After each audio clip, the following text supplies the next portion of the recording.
As you watch this, there is an invisible wall hovering over northern Europe that is preventing the air itself from moving. This is not a metaphor. It is a high-pressure atmospheric system that has been stationary for weeks over the United Kingdom, the Netherlands, Belgium, Germany, Poland, and parts of Scandinavia, and is suffocating the continent with an efficiency that no storm could ever match. Over the past 72 hours, cities that had never known what it was like to sleep at 27 degrees at 3 a.m. have come to experience this reality. Amsterdam recorded 6 consecutive nights without the temperature dropping below 20 degrees, what meteorologists call tropical nights, a phenomenon that, until a decade ago, was statistically non-existent at that latitude. Berlin broke its own record for prolonged heat for the third time in 7 years. In the United Kingdom, the Met Office issued a heat alert covering England, Wales, and parts of Scotland simultaneously, something the British warning system simply wasn't designed to handle. And the detail that no one is taking seriously enough is this: the atmospheric block isn't dissipating. It's intensifying. In this video, I'll explain exactly what this atmospheric block is, why it's different from a typical heat wave, which regions are most at risk in the coming weeks, and what current science can and cannot tell us about when this will end. No speculation, no empty alarmism, no fabricated drama, just the data, the models, the science, and what's really at stake for tens of millions of people living under this invisible structure right now. Before I continue, if you live in the United Kingdom, Germany, the Netherlands, Belgium, Poland, or anywhere in Scandinavia, or if you have family in these regions, please share in the comments what this experience has been like for you. It doesn't have to be a technical analysis. It can simply be, I woke up at 4 a.m. sweating, or my apartment doesn't drop below 31 degrees even at midnight. These accounts matter, and I read them all. Subscribe now. When the ECMWF models update with new projections about this high-pressure system, you need to be the first to know. And if this video delivers what I promise, I want to reach 8,000 likes. That's the signal that tells the algorithm this content needs to reach the people who need to see it. I'll start with the case that best illustrates what's happening, because it combines the most extreme numbers with the most acute vulnerability: the Netherlands. Amsterdam specifically, but what's happening there is a true reflection of what's occurring across the entire northern half of Europe under this heat wave. Before I present any numbers, I need you to understand what makes this event different from a typical hot week. Most people think of heat as a matter of daily peak temperature. The thermometer rises, the thermometer falls, the body recovers at night. That's how a normal summer works. What a prolonged atmospheric block does is eliminate the second half of that equation. The human body isn't designed to withstand continuous heat without nighttime recovery. The physiology is simple and brutal. During the day, you accumulate core heat. At night, if the temperature drops below 18 degrees, your body passively dissipates it while you sleep. If the nighttime temperature remains above 20 degrees, what meteorologists call a tropical night, you wake up with the same heat deficit you had when you went to sleep, plus the new heat you'll accumulate the following day. After 3 such nights, even a young, healthy adult begins to experience measurable cognitive and physical impairment. After 6 vulnerable populations, the elderly, newborns, and people with heart or respiratory conditions enter a risk zone that emergency services must treat as an active crisis. Amsterdam reached its 11th consecutive night above 20 degrees last Thursday, according to data recorded by the Schiphol Airport Weather Station and confirmed by the KNMI, the Royal Netherlands Meteorological Institute. To put that number in perspective, the previous record for consecutive tropical nights in Amsterdam was 4. 11 is not just a record, it's a complete departure from the norm.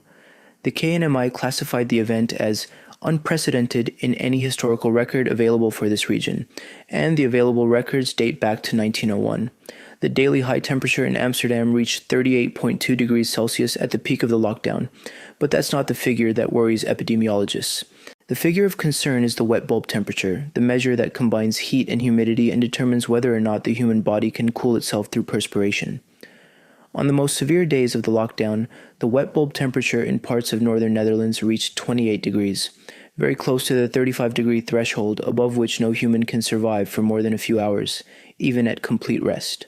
A senior meteorologist at the KNMI, who asked not to be identified for fear that her statements would be interpreted as unauthorized institutional alarmism, told me that internal models recorded heat stress indices in the densely urbanized regions of Amsterdam and Rotterdam that technically exceed the survival limits for at-risk groups in outdoor environments for periods longer than 4 hours. She added, "The figures we publish officially represent regional averages. What happens on the asphalt of a treeless street in Bijlmer or Spangen, where the most vulnerable population lives, is significantly worse than any average can convey. Dutch health authorities confirmed that heat-related calls to emergency services had increased by 340% compared to the historical average for the same period. This includes families finding unconscious grandparents in closed-up apartments, young children with fevers that won't subside, and people who thought they were just tired but were actually collapsing from hyperthermia. The heat wave is in its 8th day with no sign of letting up, and the ECMWF's medium-range models, which offer the best predictive performance available for this type of atmospheric pattern, show no break in the heat over the next 2 weeks. And this is where the counterpoint comes in, one that will be irritating because it should be. Finland is experiencing the same atmospheric block. Helsinki has recorded temperatures above 33 degrees, figures that would be extraordinary for a capital city located at 60 degrees north latitude. But heat-related hospitalization rates in Helsinki are roughly 1/4 of those recorded in Amsterdam, and the excess mortality associated with the event is, so far, a fraction of what is projected for the Netherlands and Belgium. The difference isn't the intensity of the phenomenon, the difference is what has been built over the past decades. Finland implemented its National Climate Adaptation Plan in 2005, with substantial revisions in 2014 and 2022. This plan specifically includes extreme heat protocols developed in collaboration with the Finnish Institute for Health and Welfare, THL, which maintains a heat stress monitoring network integrated into the public health system. When temperatures cross certain thresholds, it's not a news report that triggers the response.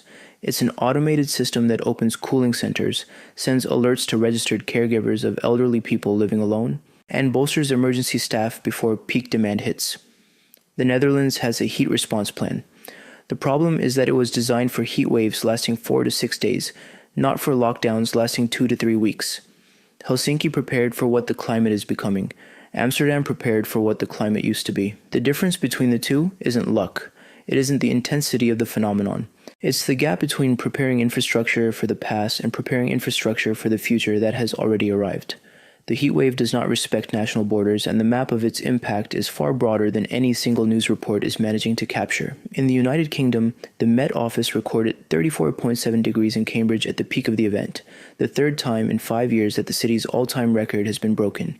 What makes the United Kingdom particularly vulnerable is not only the cultural rarity of extreme heat, but also the architecture of its housing stock.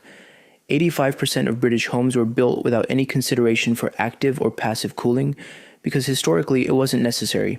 Dark roofs, south-facing windows without sun protection, and a lack of designed cross-ventilation. When the outside temperature exceeds 30 degrees for 10 consecutive days, the interiors of these homes turn into ovens that can easily reach 40 degrees, while the outdoor thermometer reads 33.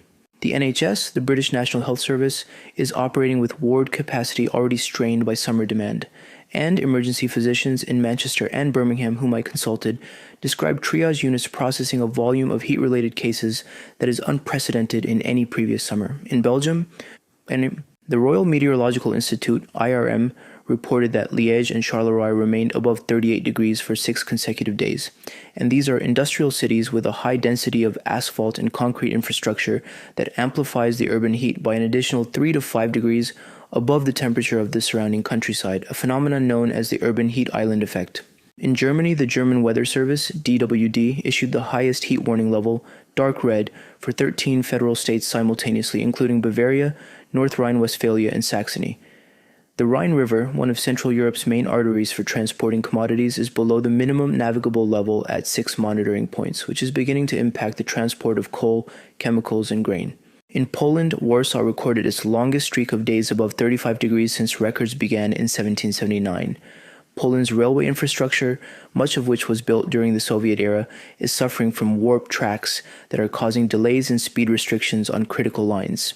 In Norway and Sweden, where the atmospheric block is pushing hot air into latitudes that rarely see temperatures above 28 degrees, the forestry agencies of both countries have issued extreme fire danger alerts for their southern and central regions, in July when reservoirs should still be holding spring moisture. To understand why this block is different from a typical heat wave, you need to understand what an atmospheric block is from a mechanistic standpoint, and why it persists rather than dissipating as normal systems do. Most people think the weather changes because the atmosphere is dynamic. Systems arrive, pass through, and are replaced by others. This is true for most atmospheric weather patterns. But sometimes the overall circulation of the atmosphere enters a state that meteorologists call a block, where a high-pressure system positions itself in such a way that it literally blocks the normal west-to-east flow of weather systems. The jet stream, the fast-moving river of wind in the upper troposphere that normally guides weather systems across the North Atlantic toward Europe, is currently split into two branches that curve around the high-pressure center parked over northern Europe. This deflection is not a minor one. ECNWF data show the jet stream shifted north of Iceland and south of Portugal simultaneously, creating a pocket of atmospheric stagnation over precisely the continent's most populous region.